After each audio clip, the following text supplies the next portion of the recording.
Hello, ladies and gentlemen, viewers and subscribers all over the world. This is Okute Editor for my own corner, bringing to you this Thursday morning broadcast of 1st December in the year 2022. I want to use this opportunity and medium to say Happy New Month to all my fans, all my subscribers, my viewers all over the world, wherever you are. Good morning, good afternoon, good evening, and good night to you. Please, this is Okute Editor from my own corners, where truth is the business we speak on daily basis, and where we speak to you the undiluted truth about the psychophants and never do wells, governors and the ministers who have vowed not to let us to drink water and drink up. This news today is all about the Zoological Republic of Nigeria, which is our own country, that have not been doing well. Which even the presidency is now, they are not playing a blame game that the governors are the ones responsible for the poverty in the land, which there's no doubt about it. I have been saying this over and over and over again, that the governors of different states in Nigeria are the cause of the calamities that are befalling their states, not the federal government. Because I have not seen any of them that come out on openly and begin to say that the government have not given them their monthly allowance or their monthly revenues, or the allocation that is supposed to come from the federal government. They have not been given to them. They keep receiving all this, but at the end of the day, they will come to us and lie to us with this mindset of anything that happens, presidency is the cause.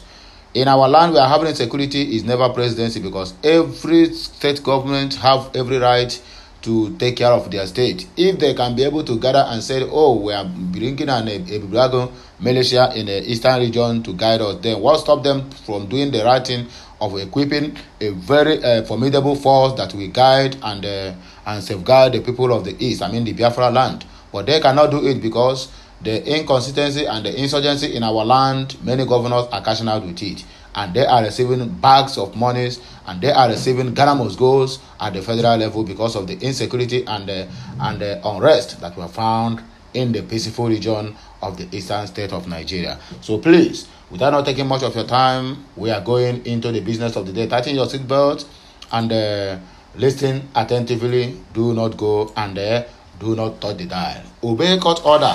Human Rights Writers Association of Nigeria tells Inspector General of Police has judicial system. INEC seeks timely arrest and prosecution of attackers, those ones who have been going from one office to the other, burning INEC properties, offices, PVCs, and the rest of them. The INEC chairman, Malam Yakubu, have vowed that all must be brought to book. State governors are the cause of rising poverty level. Federal government cries out. We don't doubt that. You are 100% correct. It has been happening over and over and over again, and they are not doing anything about it. Federal Capital Territory Association calls for calm amidst threats of terror attack in Abuja. They keep on calling for calm, but they are not doing anything. Anyway, whichever way it is, we must surely survive in this country. So let us please go straight into the business of the day. One more headline: top ISWAP commander killed in Lake Chad region. So let us continue with our news, and we start from here to know what happened and how the commander of the ISWAP are being killed, or have they bring in another story simply because they want the people to vote for APC, why they have been the one that put us in this mess that we found ourselves today. A top commander of the Islamic State of the Western African Province, ISWAP, Mohammed Malik, has been killed by troops of the airstrike force of the Nigerian military. According to a counter-insurgency expert, Zagazola Makama, Malik died on November 29 from the fatal injuries he sustained during the attack in the Lake Chad region. Okute News learned that the attack, which led to the killing of scores of ISWAP fighters, was launched by Nigerian troops. The troops launched a coordinated intelligence-led area and ground operation and targeted the jihadist group's location in Sabon Tumpun area of Lake Chad on November of 24. Malik is said to have been a member of the Shura Council in Mate before he went for a course in computer engineering and improvised explosion device. making sponsored by ISIS in Somalia. On his return, he reportedly established IED training units where fighters were trained in deploying explosives during attacks. Many killed as troop bomb vehicles conveying ISWAP fighters in Borno State.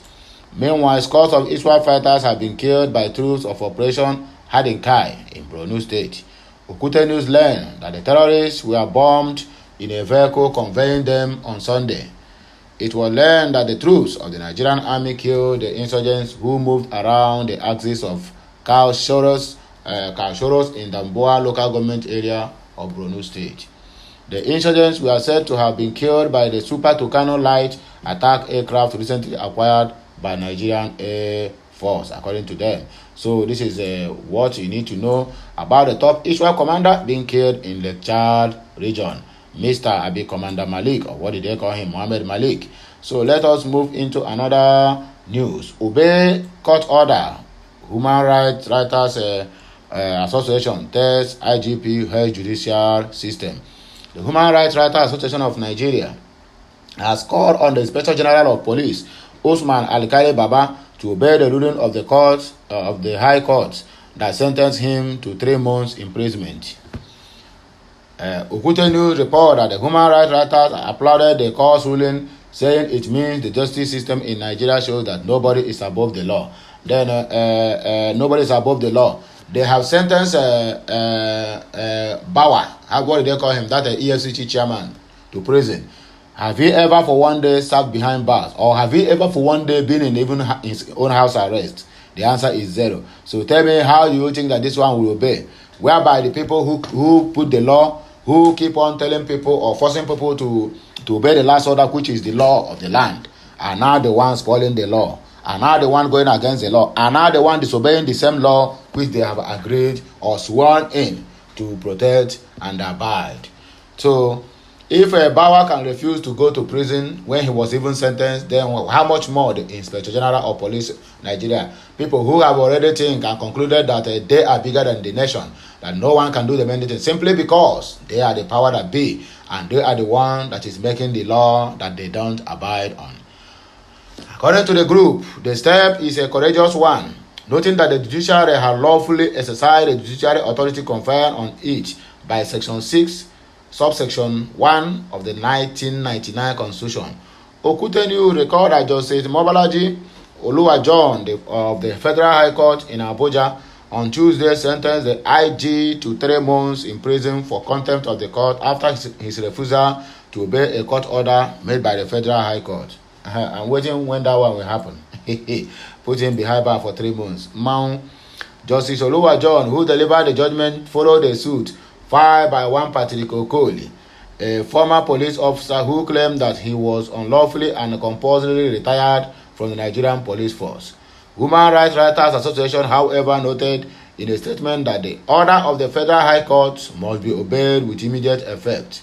Have they obeyed the release of Mazi Nnamdi Kanu? That is the question. The answer is they have not. So all these ones will also capitalize on that and said they will not obey the court law, meaning that the IGP should surrender himself with his prison back straight to the correctional center in Kuje. He should not treat his court order. He should not treat the court order with ignominy or contempt. We urge President Muhammadu Buhari to personally supervise the surrender of the IGP to the Federal Correctional Center, Kuje, without wasting time. Anything outside of it is strict compliance with this court's order will mean that Nigeria has become a banana republic. It has already become a banana republic since the inception of this law. Since the inception of this very administration. I am not condemning the presidency or condemning the speakers or other ones who have been fighting the law, but who I'm condemning is the very man who said he is the Minister of Justice and AGF, Attorney General of the Federation, who is supposed to be a custodian of law, is now the one that have violated the law in many occasions. When this man was sentenced to serve in prison, the EFCC chairman, I am waiting for him to come out the way he used to come out to talk against Nnamdi Kanu when the court rules. he refused to comment simply because they are the same Fulanis who holds the power. So they are above the country and they are above the law. The rights group urged the IGP to ruling before complaining or get a stay of execution order quickly. Human rights writers maintain that the IGP could not be excused on the nebulous ground that he did not originate the breach of the court order, even if he was not the holder of the office at the time of the genesis of the matter, because the office of the IGP is consistently occupied. So that is all you need to know. That the IGP, Inspector General of Police in Nigeria, is going 3 months behind the bars. This is not a fake news. It is news from a right source. Google to nigerianews.com, Daily Trust, Guardian newspaper, and so on and so forth. You will find the news there. It is not something new, and it's not something that someone will come out and say it is a propaganda. It is never a propaganda. This is a news from a right source and from a right direction. INEC self-timely arrested and prosecution of attackers who attacks INEC offices in different states of the Federation, burning and cutting away with many PVCs. That is a personal voters card, a private voters card, what do they call it? Sequel to the recent attacks on facilities of the Independent National Electoral Commission INEC by alleged hoodlums across some states of the Federation, the Commission has come out to seek timely arrest and prosecution of such attackers. Okute News report that the Commission's chairman, Prof. Mahmood Yakub, gave this as the solution or way out of these continuous attacks on the facilities of the Federal Electoral Empire. According to him, timely arrest, prosecution of perpetrators of attacks on its facilities and assets nationwide would end the trend. Yakubu, who said this in his remark at the opening of the 2-day induction retreat for the Commission's residence electoral commissions in Lagos on Wednesday, disclosed that 5 local government offices of the Commission were attacked by unknown persons in the last 4 months. The INEC boast advanced that the Commission has lost critical facilities and assets due to the series of attacks. The situation, therefore, needs to be urgently attended and addressed. He also promised that the Commission will continue to work with the security agencies, traditional and community leaders, and all well-meaning Nigerians to stop the attacks. Yakubu said the Commission will do all in its power to ensure the election holds as scheduled and the will of Nigerian people will prevail. That is what we have been assuring Nigerians about. The INEC chair submitted that these facilities, including a total of 1,992 ballot boxes, 392 voting cubicles, and 22 electric power generators, as well as thousands of uncollected PVCs, permanent voters card, among many other items. These attacks must stop and the perpetrators apprehended and prosecuted. Our responsibility is to conduct elections. The best solution for us is to arrest and prosecution of perpetrators who have been dealing and burning INEC offices. The reason behind that is still unknown. Whether it is being done by opposition or the ruling party, we cannot tell at the moment.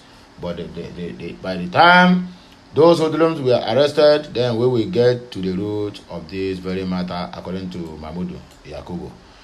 The ultimate solutions are the arrest and the prosecution of the culprits, so that the vandals and the astonished do not feel that bad behavior is acceptable in our country. It is really very sad as elections approach. However, I want to assure Nigerians that we will recover from these attacks. Those materials will be replaced, and there is a limit to our ability to keep replacing lost items with the 86 days to the general elections. Addressing the speculation from some quarters that voters could vote without PVC on election day, the INEC board explained that the Commission has consistently maintained policies that no PVCs, no voting. Nothing has changed. It is a legal requirement, and doing otherwise will be a violation of the law, according to Mahmoud Yakubu. I urge Nigerians to ignore those suggestions that a person can vote on election day without a PVC. It is not done and can never start today. Once you don't have your PVC, forget it. Okute News learned that while speaking about the retreat, which was organized by East Rex by the United Nations Development Program, UNDP, Yakubu pointed out that it was part of the preparation for the 2023 general elections. We are having a retreat involving all resident electoral commissions. As we are aware, 19 of them were sworn in about 4 weeks ago. We felt that there should be an induction retreat for them to familiarize themselves with the process and procedures because the election is held in the next 86 days. I want to reiterate that our success ultimately depends on our integrity. We should remain independent and impartial. The Commission is not a political party. The Commission has no candidates in the forthcoming elections. Are you sure? All political parties have equal standard before the Commission. The church belongs to Nigerian citizens, the electorate. Our responsibility is to uphold the sanctity of the ballots, nothing more and nothing less, he added, according to Mahmoud Yakubu. That is all you need to know about the breaking and entry of INEC offices and INEC facilities all over, in different states of Nigeria, catching away voting materials and burning of the permanent voters card that have not been collected. So all these things need to stop as soon as possible. I don't know who is behind this, but I am optimistic that this thing must surely find out the root of all these matters, because for me, I'm trying to figure out whether this thing is being done by a ruling party or the opposition. Ruling party can do that simply knowing fully well that no one cares to vote for Muslim ticket, or the ruling party can do that knowing fully well that the what do they call it, the PDPs and the other political parties as well are there. Did they have the hand in it? We still need answers and all these questions that we are seeking and we are asking on daily basis regarding this very particular moment. ISIS terrorist leader Al-Qurashi killed in battle. The leader of the Islamic State of Iraq and Syria, ISIS, Abu al-Hassan al-Hashim al-Qurashi, has been killed on the battlefield. Okute News learned that al-Qurashi was fighting some forces termed enemies of God when the special forces gunned him down. The terrorist group media affiliate Al-Fawqan confirmed this to newsmen on Wednesday today in an audio recording. Announced a month for the Islamic State and the fighters of Almighty Islamic State. The absence of the Amir of Believers and the Caliphate of Muslims, Abu al-Hassan al-Hashim al-Qurashi. He was killed while struggling against the enemies of God, the group's spokesman Abu Omar Muja said. Okute News understand that only a few details about al-Qurashi's death were made available.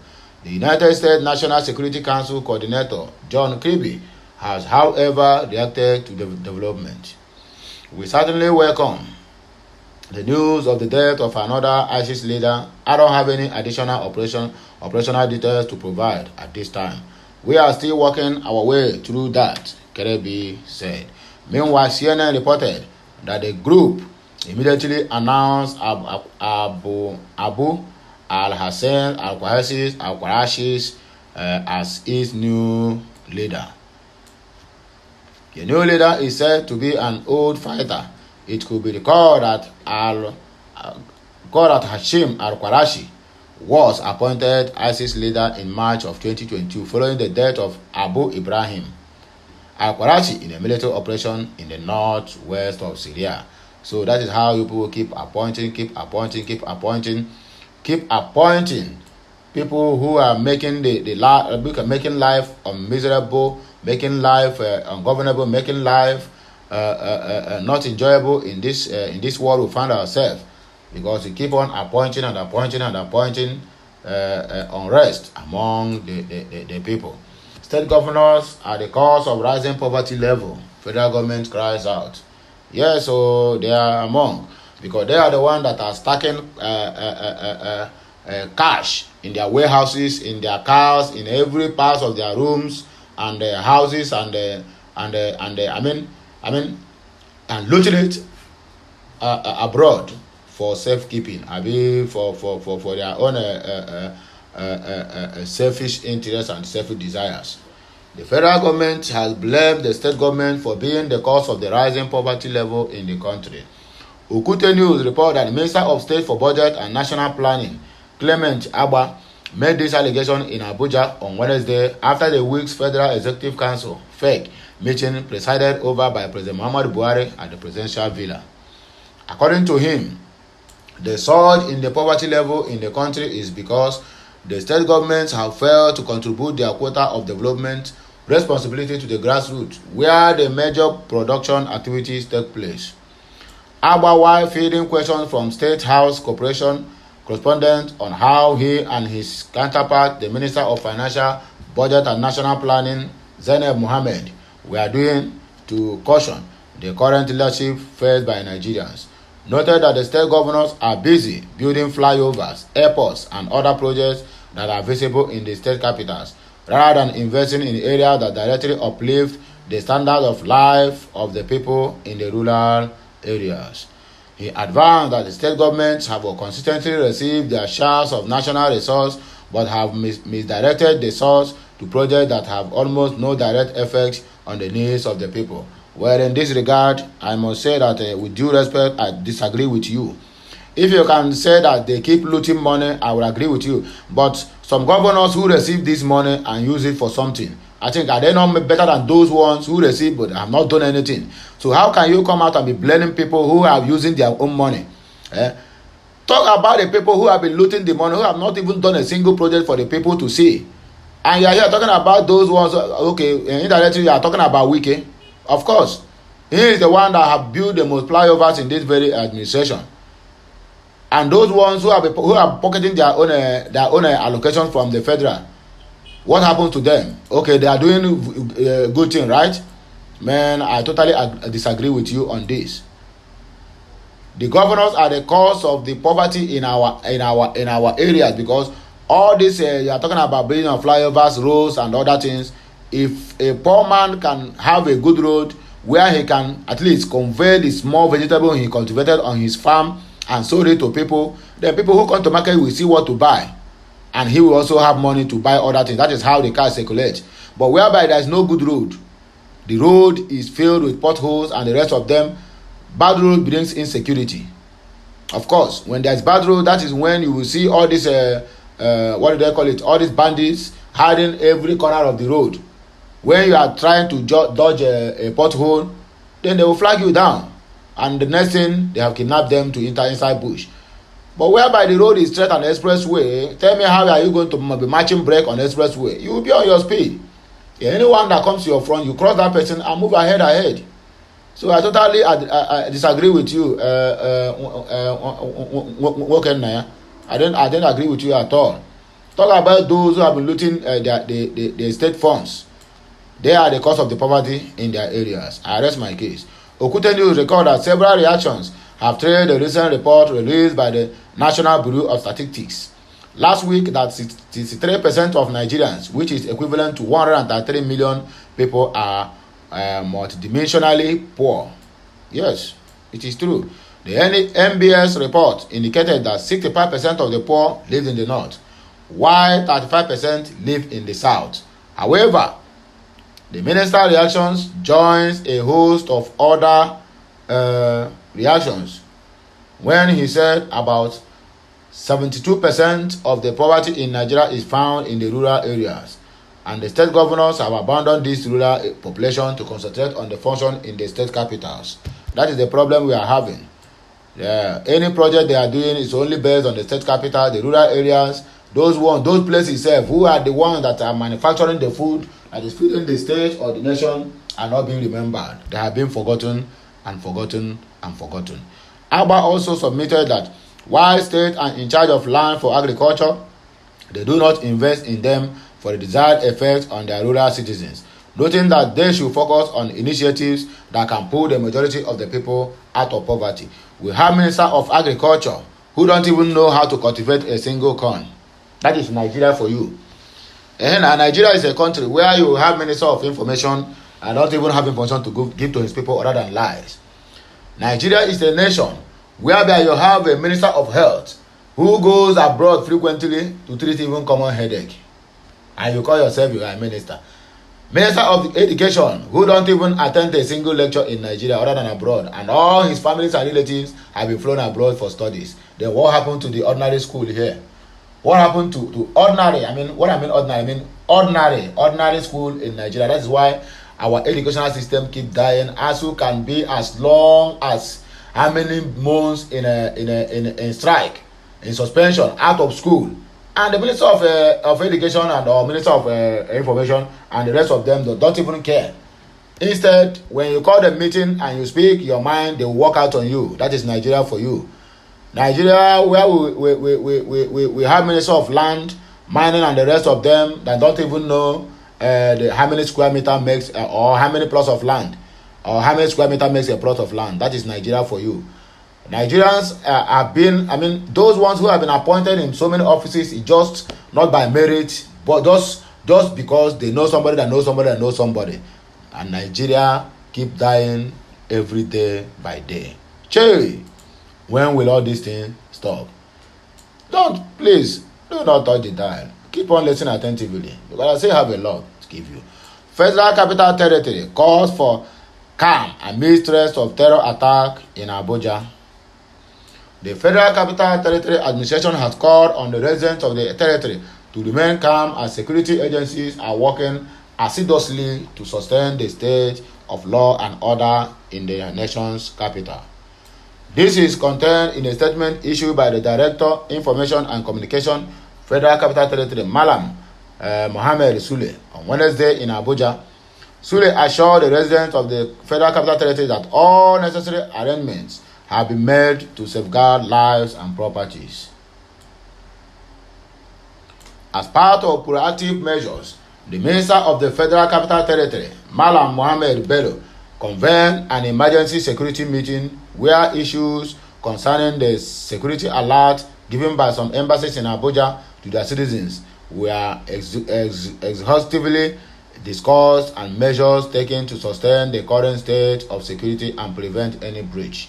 The minister during the meeting charged the security agencies to do all within their powers to protect Federal Capital Territory residents from being harmed by criminals and other unscrupulous elements, according to him.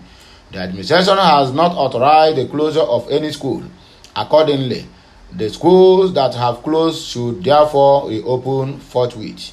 Sule said that the Federal Capital Territory Minister restated his advice to residents to cooperate at all times with the security agencies by voluntarily useful and timely information that would assist in napping any form of criminality in the bud.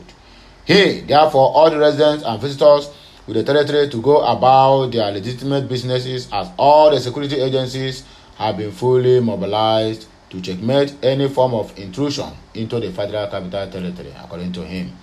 The news agency of Nigeria now reports that the U.S. mission in Nigeria on Sunday issued a security alert over the risk of terror attacks, especially in the Capital Territory.